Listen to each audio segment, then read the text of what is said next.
tell you right now, I was 100%.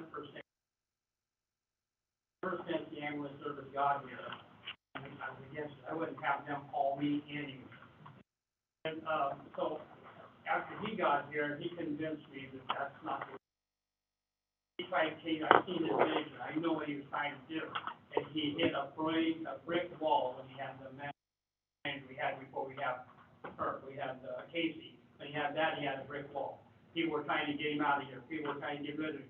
All that stuff. Well, he's got the same shit going, same stuff going on that Trump's got. Same thing. Everybody's stabbing him in the back at every turn he gets. Instead of getting rid of our fire chief, maybe they need to get rid of the medics that they have there and get somebody in here that knows what they're doing and operate. These guys, you know, they say they're firemen, but they're not. They're paramedics. And they want to get everything set up to be a medic instead of a firefighter. They take an ambulance to a fire instead of taking a fire truck to a fire. I'm all for the fire chief. So, you know, I'm really upset about this whole thing going on. A great asset to this community. He's done everything. He's going out and got grants. He's got everything. He's done all kinds of things to make money for the city. All they do right now is criticize the stuff he's doing. You know, instead of doing that, why don't you get behind him and push him in my head instead of dragging you back in the hole? So that's the way I look at it. There's no other city father out here, superintendent or whatever, that's out getting grants and trying to make money for the city. Not even code enforcement. Nobody is doing anything to make money for this. Sitting back on their ass and letting the taxpayers pay the bill on. Taxpayers are getting tired of paying the bill. They don't want to raise their taxes. I'm already paying for 3 cities. 3 levies on our taxes for the school district. I don't want any more levies on my taxes. So, you know, maybe people need to get out and do things more for our city. Back and saying somebody else can hold the bill for us. That can't happen. You guys, we got to all pull together here in the community and work together. Instead of saying, well, the taxpayers can pay for it. Taxpayers can't pay for everything.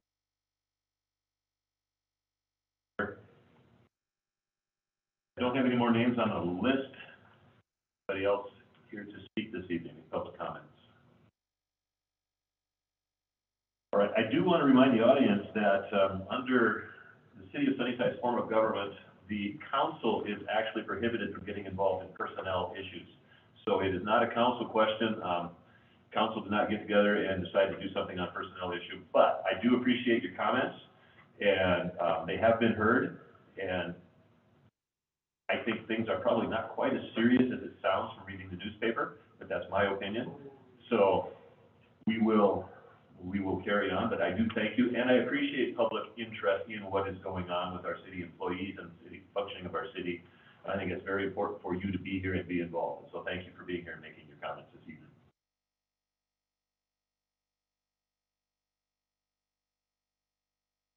Next item of business is the consent agenda. Consent agenda consists of the following.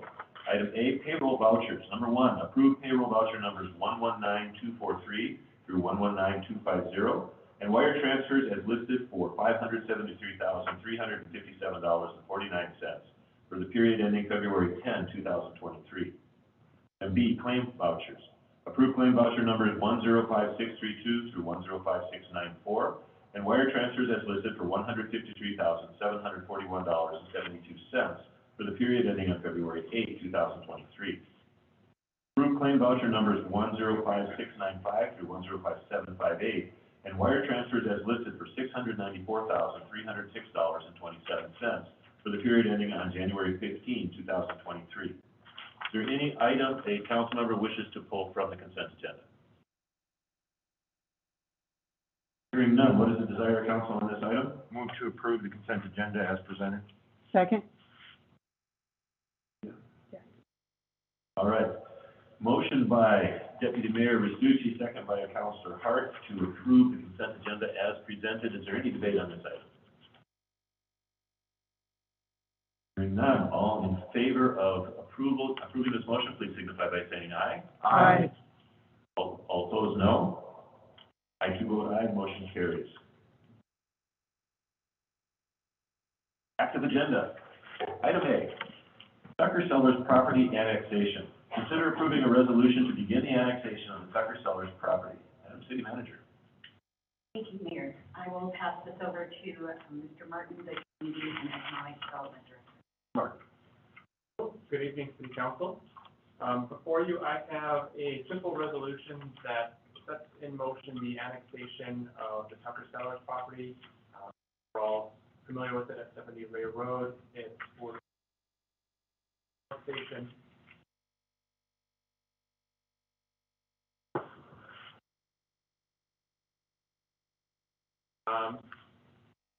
So this, again, it's the fire department substation. It's a really simple process because this property will be used as for municipal purposes. It's in the county board, but we just need an annexation resolution showing that council, representing that council is on board with this action. That board. Council members, any questions for Mr. Martin? I'm seeing the boundary, is it in an island or is this Alfonso currently? So this is Tucker Sellers at 70 Ray Road. It would be contiguous to the city. Okay.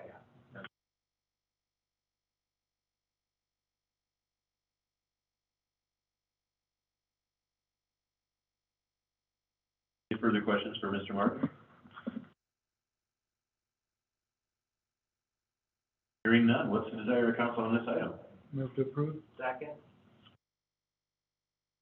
All right, motion by Councilor Hicks, second by Councilor Bueller to approve a resolution to begin the annexation of the Tucker Sellers property. Is there any debate on this item? Hearing none, let's go to the vote. All in favor of this motion, please signify by saying aye. Aye. All opposed, no. Vote aye, motion carries. Item B, now I've been struggling all afternoon. How do you pronounce it? Urrutia? Urrutia. That's the correct Urrutia is correct, and that's how we're gonna do it. Thank you, sir. Urrutia property annexation. Consider approving a resolution to begin the annexation of the Urrutia property. Madam City Manager. Again, I will pass this over to Mr. Martin. Well, and what I have before you, good evening again, City Council, and what I have before you again is the beginning resolution to look at annexing the Urrutia property. So this sets in motion before the Yakima County Boundary Review Board, once again, the whole process to look at the property, to look at the zoning as it comes in the city. So this is, again, what we need here is full acknowledgement from the City Council going, saying, yes, we're acknowledging that this property wants to come into the. Okay, council members, any questions or comments for Mr. Martin?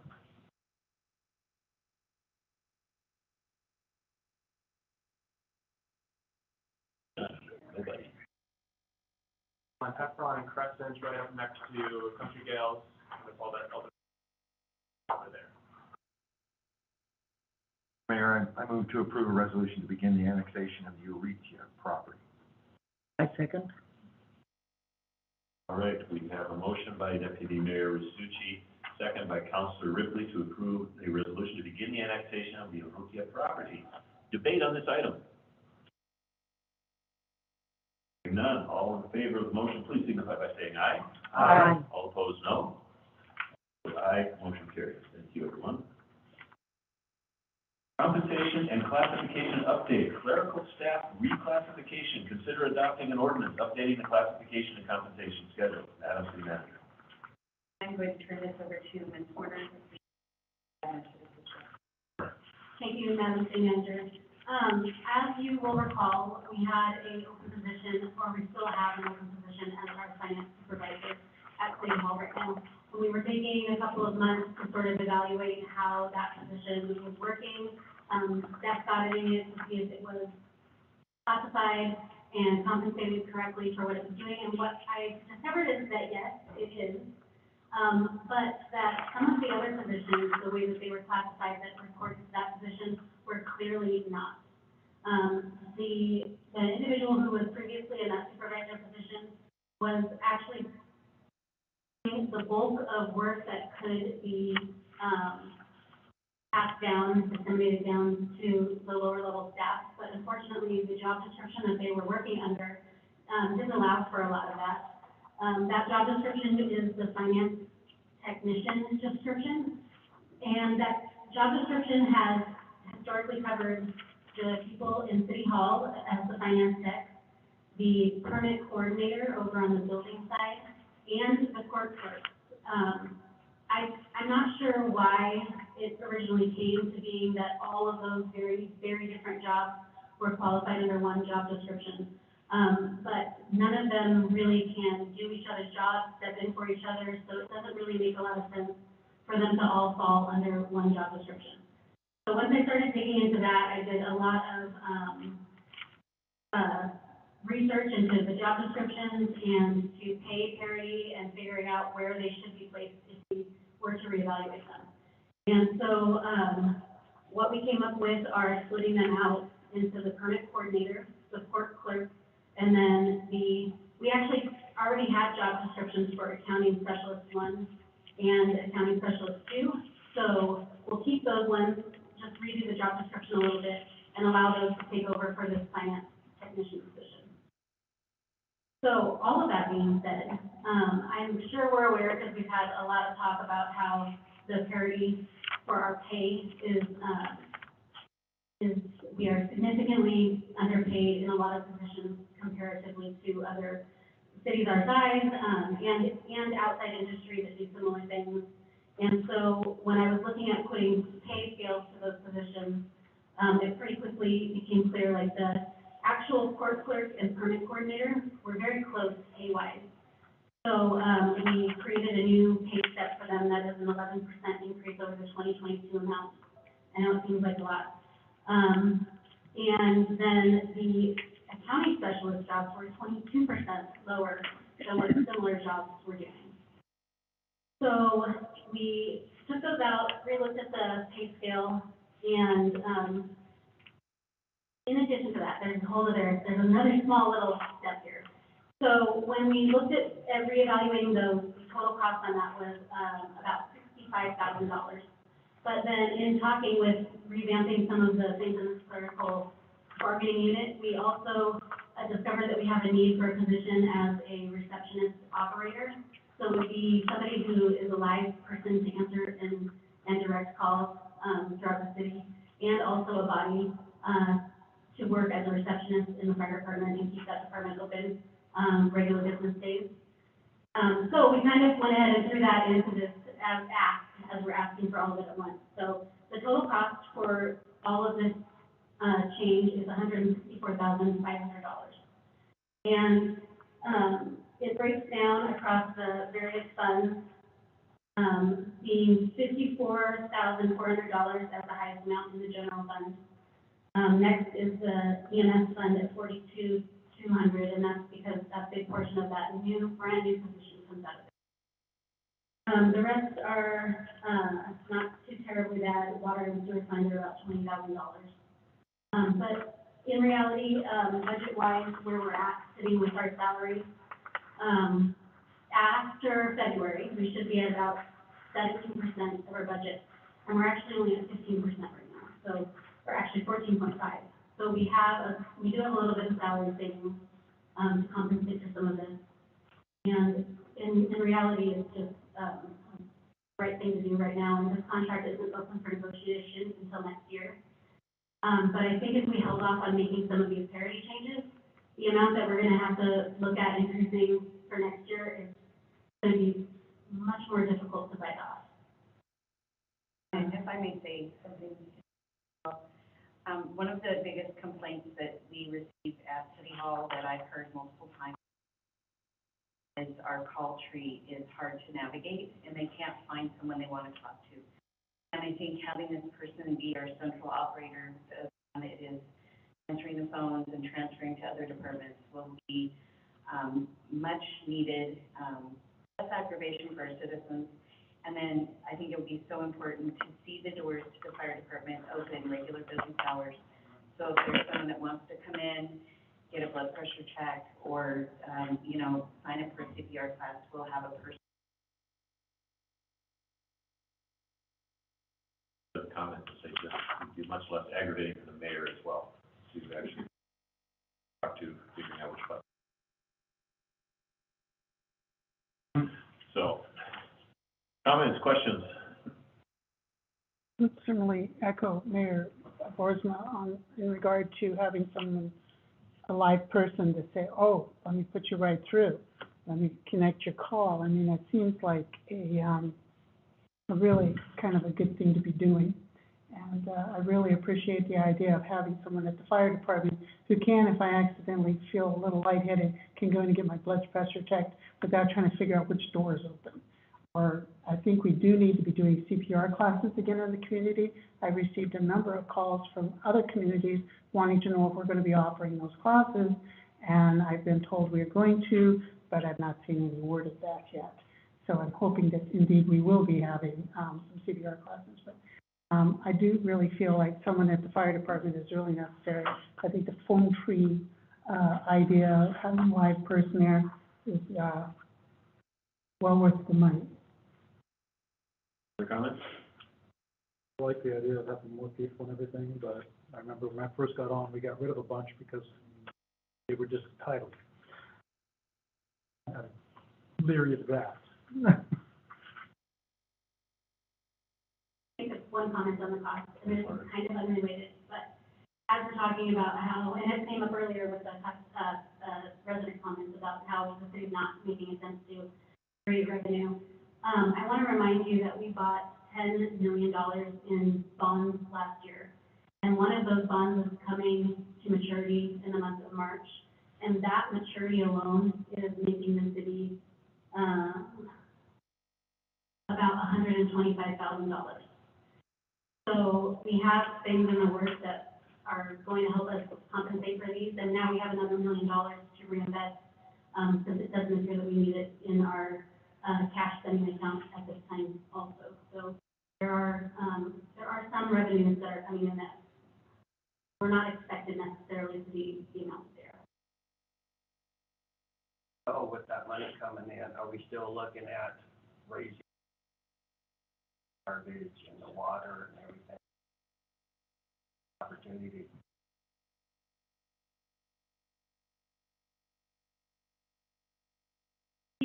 So the rates that went into effect at the beginning of the year are already in effect, but very truly, depending on how this year goes, the financial climate is so interesting right now and hard to track.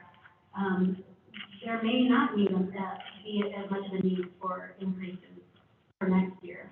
We made a lot of changes in the last year, including changing the garbage contract.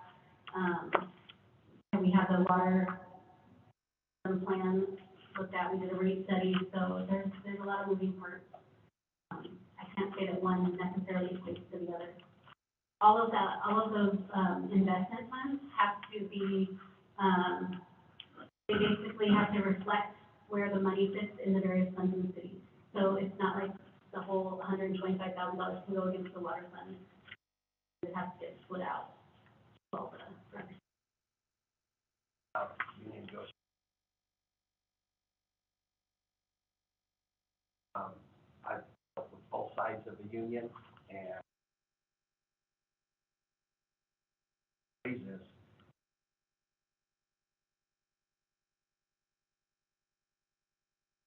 without oversharing, I don't know, Madam City Manager.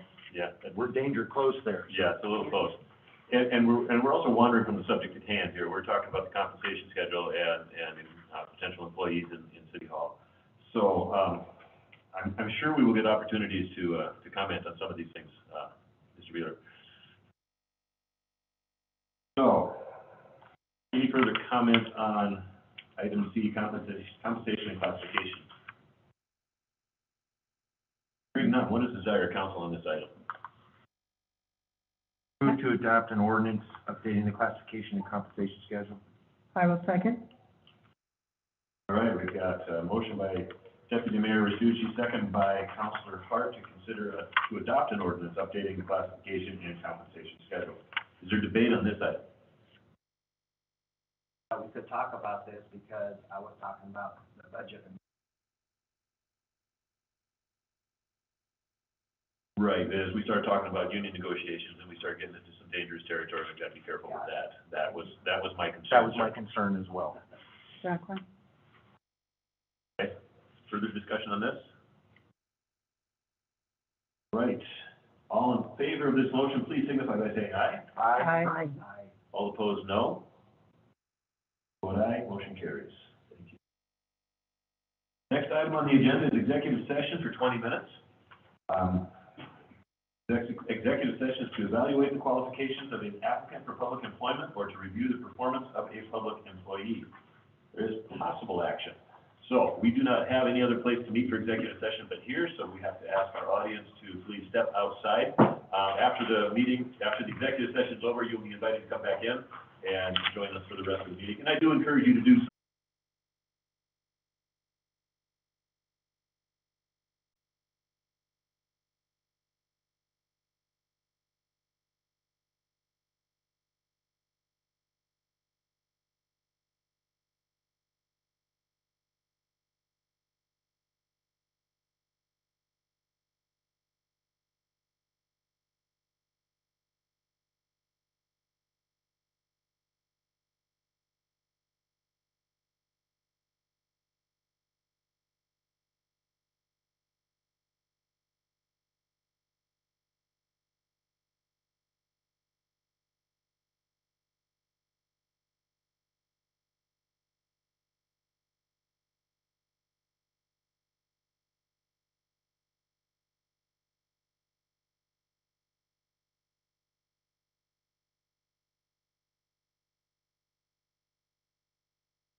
Were operated. I saw some that I was very impressed with, and I saw some that I was not at all impressed with. And as I look at these different communities and I see how they act, whether they have public works departments or police departments or fire departments, what I was reminded of is what we have here in Sunnyside. Our public agencies do an amazing job here. When I see a fire department cruising around in a half-ton Dodge pickup, and it has a big water tote in the back, and that is how they run to put out house fire emergencies, you know. And I know what we have here in Sunnyside. And I went to the city of, I forgot the name.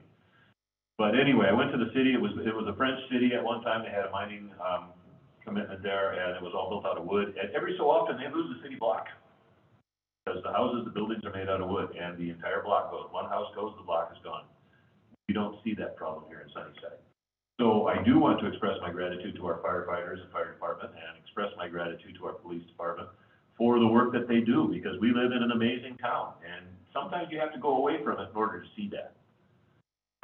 You know, we are rich in diversity. We've got people from multiple cultures here, which really adds to the fun. And I think we need to be careful to respect that as well, because if we don't, we miss out on a lot of opportunities to get to know people. In Baja, there are all sorts of expatriate communities and locals and all that sort of stuff coexisting together, and they do so relatively peacefully, as we do here in Sunnyside for the most part, and I think that is a benefit to every city that I came. So I'm happy to be home. I'm happy to have been able to be gone for a while, but I've seen some really good things, and I'm encouraged as I come back to Sunnyside. You know, we're not perfect. We got a ways to go, but we're working on it. We're not going to quit working on it. So that's all I've got to say. Upcoming council meetings. Madam City Manager.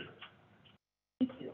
I would like to remind everyone that our March 6th workshop is going to be the swearing in and fitting of staff. This will be both fire department and police staff. It will be a very big event because there are quite a few people who will be there. Families are invited. We'll have basically cake and punch and coffee and that for everybody after. Forward to that. I do want to just jump in and interrupt. I'm looking forward to this, to the point where Ms. Alba had scheduled this to happen in February when I was going to be gone, and I insisted in March. So I'm looking forward to participating in this. This is going to be a lot of fun for all of us council members. I encourage us all to be there and ready to go. City manager, that's gonna be. Community Center at 6:30. And then March 13th, we're going to do the Amoresco Energy Savings Presentation. Unfortunately, Jameson and I both read an Excel spreadsheet for the last presentation. So we will be bringing this back for the electrical upgrades. We're still going to wait on the HVAC, but we want to make sure that we give you the numbers as they were. Basically, we didn't look at a line in a worksheet. So it's more expensive, so we want to make sure that council understands that there is an increased cost to what we presented earlier, so give you a chance. And, water and sewer rate amendment, so this is the one that is, public works side that we've been working on for a little while. So this is basically looking at our rates and what we need to do for the next.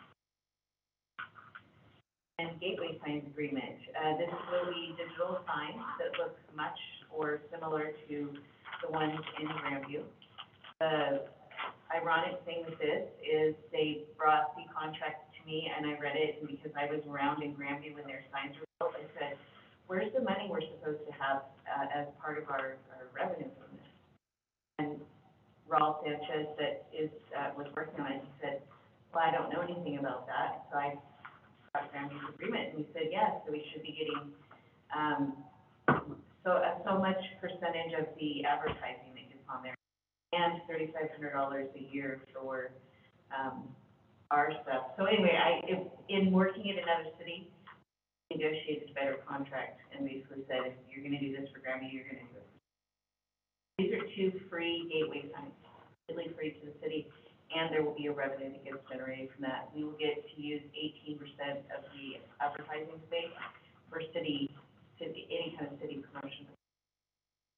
So I'm excited about that. And you know, it looks like we don't have anything on the next 3 meetings. We will be filling them up soon. All right, items from department, oh, I'm sorry, if anything that needs to be placed on the agenda by any council member, please, either speak to myself or the manager as soon as possible to get that included on the agenda, right? Items from department heads, City Manager. So I'm gonna start with Ms. Warner and let her, do her part, and then I'm just gonna ask you to work down the line as we go. Thank you, Madam City Manager. I actually stole my own thunder earlier today, when I talked about the bonds that is maturing in March. So we have, our first of our $10 million worth of bonds that we bought last year maturing in the month of March. So that $1 million will come back in that we can choose to reinvest if we'd like to. And along, with it, in the month of March, we're getting interest payments from that bond and several others. So, between February and March, the total amount of interest we'll get from those bonds is almost $140,000.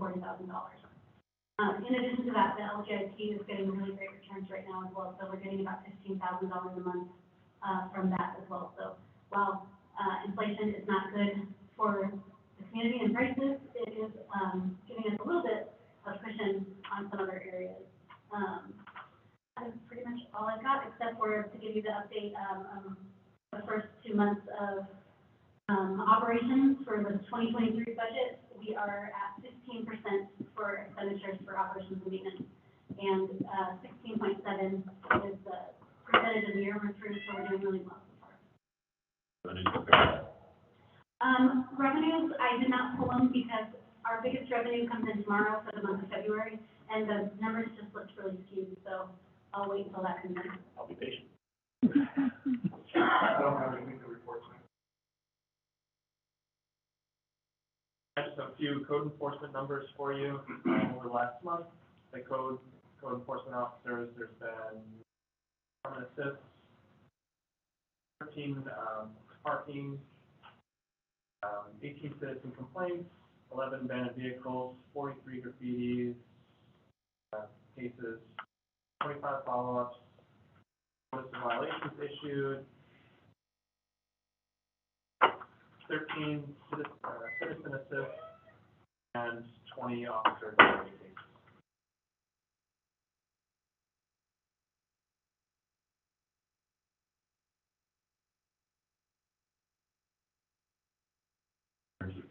I too have nothing to report at this time. So, many of you know that I attended the City Action Days last week, and you should have on your desk, area 2 books, and I didn't bring myself one, so I'll just steal yours, Mayor. Inside is, really a good information on what AWC has put together and what they think is the priorities. And how this comes about is these are surveys that go out to all of the cities in Washington, and the people that are in the position answer the questions on where do you need help? What are the things you need to do? So the biggest support that AWC is seeing is responding to the Blake decision. So this is supporting the clarification around the crime of possessing a controlled substance so that law enforcement and treatment providers can respond appropriately. We all know that's a big issue in our community with having the resources to do what we need to do. Addressing vehicle pursuits for public safety. Not everyone knows this, but if the criminal wants to drive away, they pretty much can drive away. And we need to send the message to the legislature that that's not good for us and good for our community. Ensure basic infrastructure funding. So the Public Works Assistance account, basically has always existed, but at times when our legislature doesn't have enough money or doesn't want to raise taxes, they'll sweep that account and say, oh, okay, thank you, we'll take your money. And we want to make it so that that is permanently not allowed, so that when that Public Works Trust Fund money is put back in, we're able to get low interest loans or zero interest loans, so we can do infrastructure. We all know that one of the biggest things in Sunnyside for growth is having enough water to be able to connect to industry and to housing projects. And we actually are doing an ask right now to, we're asking a lot of people for money. Because if you don't ask, they won't say yes, or they don't know about it. So right now, we're working on a draft for Senator Murray, and this is going to be called the Water to Wine Project. And it's going to help us south in our industrial zone. So it's things like this. If we had this other money, other source of money, we could further our system, have basically the infrastructure ready when someone comes and says, we want to do it, we can say, okay, we're ready. So this puts us in a better position. Increase housing availability and affordability. We know that we have a lot of low-income housing, but where we are missing is that middle income. So, as to give you an example, we had Gwen that came as a recreation supervisor last year, moved from the other side, the west side, and she couldn't find an apartment in Sunnyside. There was not one in her income range because she was on low income, but yet she wasn't looking to purchase a home yet. And so she ended up moving to the Tri-Cities. And it put a stressful work environment on her, and we lost her after a year. And I think her housing and her not being able to live in the community was a huge impact for us. So that one's really good. And then providing behavioral health resources. We tried to hire Rob, can you tell me the name of the person that goes around with the police when you have it? PRC designated crisis or. Yeah, so we've tried and we can't even get one. They're just not available. So not only do we need to tell the legislature that we need to provide those resources, we need to provide the people in those fields and someone that is recruiting and getting them out there, because it is a very specialized field. So I just wanted you to know, I attended this, I thought it was really good. The only big book I brought you home was the Homeless and Housing Toolkit for Cities. And I think that this is something that we'll be able to use. And like you said, in your committee meetings, I think it's good that we always keep this on track, because it is an issue for our city. And with that, I would just like to, in open session, say thank you very much for a wonderful evaluation. I have many takeaways that are good and a couple that I need to work on. And I will be offering this for publication tomorrow and on our city website for anyone who would like. One question. Mr. Thank you. And it's for the attorney. You know, this pursuit bill has caused a lot of issues, and a lot of people have been tracking it statewide. Could you explain what the difference between reasonable suspicion and probable cause are, and what the why there's such a difference there? Well, why don't you bring that up, because based on that, we are trying to articulate that. Probable cause, obviously, is evidence. Reasonable suspicion is a little more articulated versus cause. Feeling you have to have specific evidence.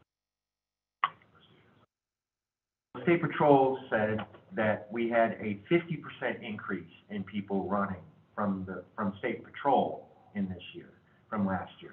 It was like 1,400 or 1,500 last year, it's like 3,000 this year. People just ran from the police.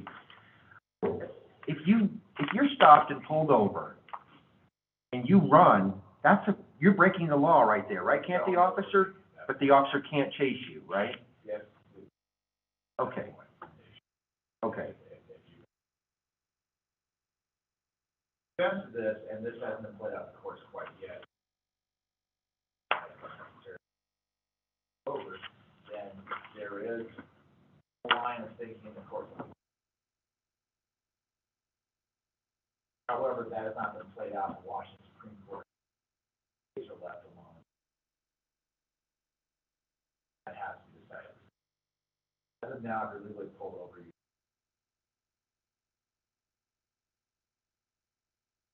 Thank you, sir.